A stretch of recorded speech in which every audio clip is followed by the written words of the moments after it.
Hello everyone, मेरा नाम मोहम्मद माज राजपूत है। मैंने नीट 2024 में 715 मार्क्स स्कोर किए हैं और with all India rank of 61। और इस वीडियो में मैं आपको बताऊंगा कि मैंने जो डी ब्लॉक एलिमेंट का इलेक्ट्रॉनिक कॉन्फ़िगरेशन था, जो कि बहुत हार्ड होता है, उससे टैकल कैसे किया था। बिकॉज जैसे आप जानते हैं कि डी ब्लॉक में से तो हमारे पास 4 पीरियड्स आ जाते हैं, पर हमारे सिलेबस के अकॉर्डिंग 3 है और उनमें भी ये 2 ज़्यादा इंपॉर्टेंट हैं। तो इन 3 में अगर हम देखें तो लगभग 30 एलिमेंट्स आ जाते हैं। और 30 एलिमेंट्स में लगभग आप देखेंगे जो जो भी ये सर्कल हो रहे हैं, ये एक्सेप्शंस हैं।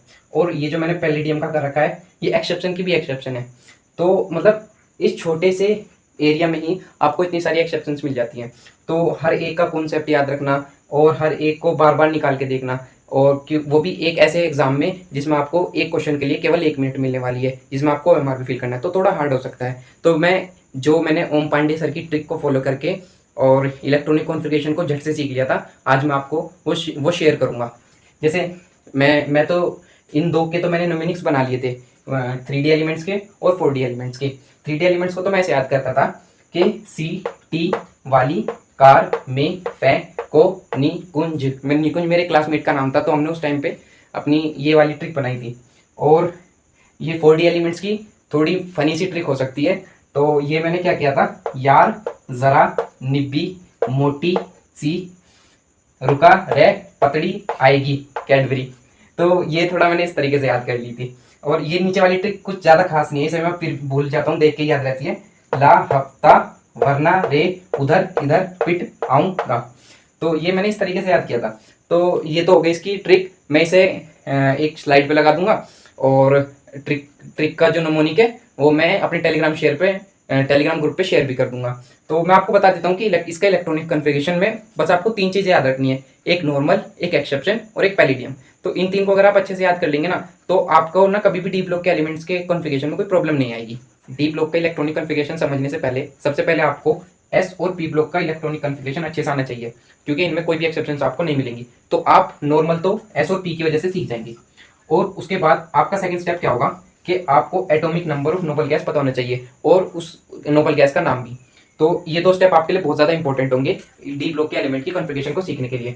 तो जैसे मैंने आपको बताया कि इसमें 3 केसेस हैं डी ब्लॉक एलिमेंट में। तो सबसे पहले हम नॉर्मल केस को ही लेके चलते हैं।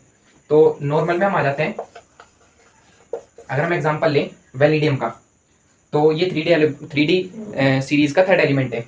आपको बताता हूँ 3D में सी टी वाली कार, तो ये थर्ड एलिमेंट है। तो आप एग्जाम में ऐसे तो लिख के नहीं देखोगे, बस इसे दिमाग में याद रखना, सी टी वाली, तो ये थर्ड एलिमेंट आ गया। तो इससे पता चल जाएगा कि इसमें डी में 3 इलेक्ट्रॉन्स हैं। ये थर्ड नंबर पर आ रहा है, तो इसमें डी में 3 इलेक्ट्रॉन्स हैं। तो आपको जब भी इसका इलेक्ट्रॉनिक कॉन्फ़िगरेशन लिखना हो नॉर्मल केस में, इनर्ट, इससे पहले आने वाली इनर्ट गैस का नाम लिखेंगे, और इनर्ट गैस के बाद आप उसका पीरियड नंबर NS2 लिखेंगे, और N-1 D1 से 10 तक लिखेंगे। और जैसे अभी हमने वेनिडियम का एग्जांपल लिया, तो वेनिडियम से जो पहले नोबल गैस आती है उसका नाम है आर्गन।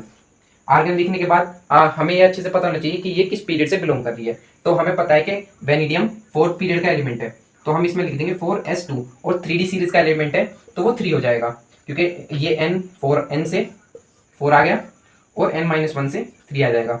और डी यहीं पे जो कंफ्यूजन होता है ना, वो यहीं पे होता है। तो सी टी वाली, तो vanadium is third element of 3D series, तो यहाँ पे थर्ड की वजह से हम 3 लिख देंगे, क्योंकि ये एक नॉर्मल केस है। अगर हम एक्सेप्शंस की तरफ पढ़ें तो उसके लिए एक न्यूमेरिक्स बताता हूँ मैं आपको। तो इसका जो न्यूमेरिक है वो होगा, क्यों आगे आऊं पिटाई करोगे। क्योंकि आप बहुत सारे उल्टे सीधे काम करते रहते हो, तो पिटाई तो होनी बनती है। तो क्यों आगे आऊं पिटाई करोगे, निब्बी मोटी सी रुका रहे। आपको बस ये एक लाइन याद करनी है, क्योंकि आपकी निब्बी भी आपको औकात दिखा दी थी, पर अगर आप इसे याद नहीं करोगे तो डी ब्लॉक एलिमेंट आपको आपकी औकात दिखा देंगे। तो ये याद रखना, क्यों आगे आऊं पिटाई करोगे, निब्बी मोटी सी रुका रहे। तो इससे आपकी सारी जो एक्सेप्शंस हैं डी ब्लॉक एलिमेंट की, वो कवर हो जाती हैं। क्यों से आ जाएगा CU, आगे से AG, फिर AU PT, CR होगा यहाँ पे chromium, CR NB MO TC RU RH, ये आपकी सारी एक्सेप्शंस हो जाएंगी। तो इसका अगर हमने अभी पिछले केस में क्या लिया था, हमने वैलिडियम को लिया था, तो हम उसके ठीक नीचे वाला एलिमेंट ले लेते हैं जो कि है निब्बी, आई मीन NB। तो NB को ले लेते हैं हम अपने इस केस के लिए। एक्सेप्शंस के लिए लिख लेते हैं। एक्सेप्शंस में हमने लिया है एनबी को। एनबी एक 4D सीरीज का एलिमेंट है। ये चीज़ें आपको याद हो जाएंगी टाइम के साथ, इसके लिए आपको बिल्कुल भी डरने के लिए ज़रूरत नहीं है, ये आपके ऑटोमेटिकली याद हो जाती है कि किस सीरीज़ का है और कौन से पीरियड का है। थोड़ा प्रैक्टिस करोगे, करनी भी चाहिए। और ये एक 5th पीरियड एलिमेंट है। तो एनबी का जो इलेक्ट्रॉनिक कॉन्फ़िगरेशन था, जैसे मैंने उस केस में बताया था कि सबसे पहले इनर्ट गैस, पिछली वाली इनर्ट गैस को लिखना है, तो इसमें भी इससे पहले वाली इनर्ट गैस का नाम लिखना है। और यहाँ पे एक्सेप्शन क्या होगा कि जो वहाँ पे NS2 था, यहाँ पे वो NS1 बन जाएगा। इसका ध्यान रखना है कि वो NS1 हो जाएगा, ना कि 2। और यहाँ पे जो होगा वो N-1 D 1 से 10 होगा। तो अगर यहाँ से एक इलेक्ट्रॉन कम हुआ है तो जिस भी वो नंबर पे आता होगा तो वो ऐड हो जाएगा। मैं एग्जांपल देकर बताता हूँ एनबी का। तो एनबी का आता है यार जरा निब्बी। तो ये 4D सीरीज का थर्ड एलिमेंट है। जैसे वेनिडियम 3D सीरीज का थर्ड एलिमेंट था, उसी की तरह ये थर्ड एलिमेंट है। पर ये एक्सेप्शन वाला केस आप 1 मिनट में अपने न्यूमेरिक से देख सकते हैं कि एक एक्सेप्शन है या नहीं। आपको पूरी कॉन्फ़िगरेशन लिखने की बार बार जरूरत नहीं पड़ेगी। तो आप देखेंगे थर्ड एलिमेंट है एनबी, तो आप इससे पहले इनर्ट गैस का नाम लिखेंगे और उसके बाद एन, जैसे मैंने आपको बताया 5th पीरियड का एलिमेंट है, तो ये 5s1 हो जाएगा। यहाँ तक तो कोई प्रॉब्लम नहीं होगी। और जो n-1 है तो ये 4D सीरीज का एलिमेंट है, तो ये 4D, तो ये थर्ड नंबर पे आना चाहिए था, क्योंकि यार जरा निब्बी, तो इसमें D में 3 इलेक्ट्रॉन्स होने चाहिए थे। बट जो एक इलेक्ट्रॉन S का था वो जंप करके वो डी सब सेल में चला गया है, तो ये हो जाएगा 4D4। तो ऐसे ही आप किसी भी एग्जांपल को ले सकते हैं। तो जो मैंने पीछे पूरी ट्रिक बताई, ऐसे ही जैसे क्रोमियम को ले लेते हैं। क्रोमियम बहुत ज़्यादा इंपॉर्टेंट एग्जांपल है, एनसीईआरटी की बुक में क्रोमियम और कॉपर बहुत ज़्यादा बार पूछे जाते हैं। तो एक बार मैं आपको क्रोमियम का भी करके दिखा देता हूँ।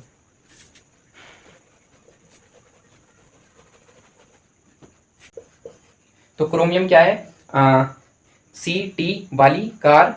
तो ये 4th एलिमेंट है 3D सीरीज का। तो ये 3D सीरीज और 4th पीरियड का 4th एलिमेंट है। तो इसके लिए अगर हम ये, क्योंकि ये एक्सेप्शन केस है, आपके उसमें आ गया है कि क्यों आगे आऊं पिटाई करोगे, तो इस केस में आ गया है। तो पहले तो हम इसका इससे पहले वाली इनर्ट गैस को लिखेंगे जो कि है आर्गन, और उसके बाद हम लिखेंगे इसका जो n है वो है 4th पीरियड का एलिमेंट है, तो ये हो जाएगा 4s, और ये एक एक्सेप्शन है इस वजह से 1। और 3D सीरीज में आता है तो 3D होना तो चाहिए था 4, बिकॉज के CT वाली कार, तो ये 4th होना चाहिए था। बट जो S का एक इलेक्ट्रॉन है वो जंप करके इसमें आ जाता है, तो ये 3D5 हो जाता है। इसका केस आपको पता होगा क्योंकि ये हाफ फील्ड वाला केस हो जाता है। आपको हर एक्सेप्शन का रीजन पता होना बिल्कुल जरूरत नहीं है। तो बस आपको जो एनसीईआरटी में दे रखा है ना कि इसका रीजन क्या है और इसका रीजन क्या है, बस उन एक दो केस का पता होना चाहिए। उससे एक्स्ट्रा आपको हर केस के लिए मगअप करने की कोई जरूरत नहीं है। तो ये तो था आपका जो एक्सेप्शंस वाले केस थे। और जो पैलिडियम का केस था वो मैं बताता हूँ कि पैलिडियम इन सबसे थोड़ा डिफरेंट कैसे है।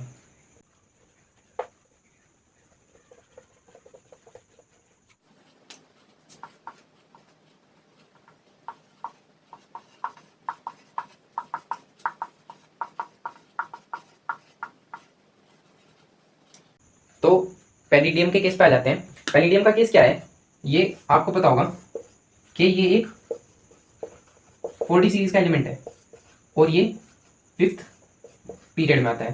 बट इसका एक्सेप्शन क्या है कि जैसे बाकी फर्स्ट नॉर्मल केस में आपने क्या पढ़ा S2, और एक्सेप्शन केस में आपने क्या पढ़ा S1, और सुपर एक्सेप्शन में आप क्या पढ़ेंगे वो होगा S0 कॉन्फ़िगरेशन। तो इसका कॉन्फ़िगरेशन कैसा आएगा कि पहले तो आपको इनर्ट गैस का नेम लिखना है, उसके बाद ये कौन से पीरियड में आएगा जो कि है 5th पीरियड, तो 5s0 हो जाएगा क्योंकि ये सुपर एक्सेप्शन का केस है। और अगर हम देखें तो ये सीरीज कौन सी है, 4D सीरीज है, तो 4D, तो नॉर्मली तो ये होना चाहिए था 1 2 3 4 5 6 7 8, तो D में 8 इलेक्ट्रॉन्स होने चाहिए थे। बट जो यहाँ के 2 इलेक्ट्रॉन्स हैं वो भी D में पहुंच गए हैं, तो ये एक स्टेबल कॉन्फ़िगरेशन ले देता है कि है 4D10। तो बस देखो, आप इनऑर्गेनिक पढ़ रहे हो तो देखो इनऑर्गेनिक में आपको बहुत सारी एक्सेप्शन पढ़नी पड़ेंगी।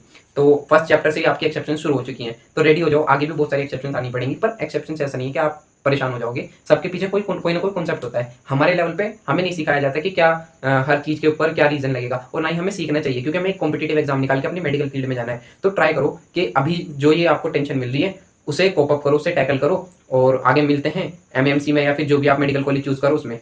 इस वीडियो के नमूनिक्स हैं वो आपको मेरे टेलीग्राम चैनल पे मिल जाएंगे।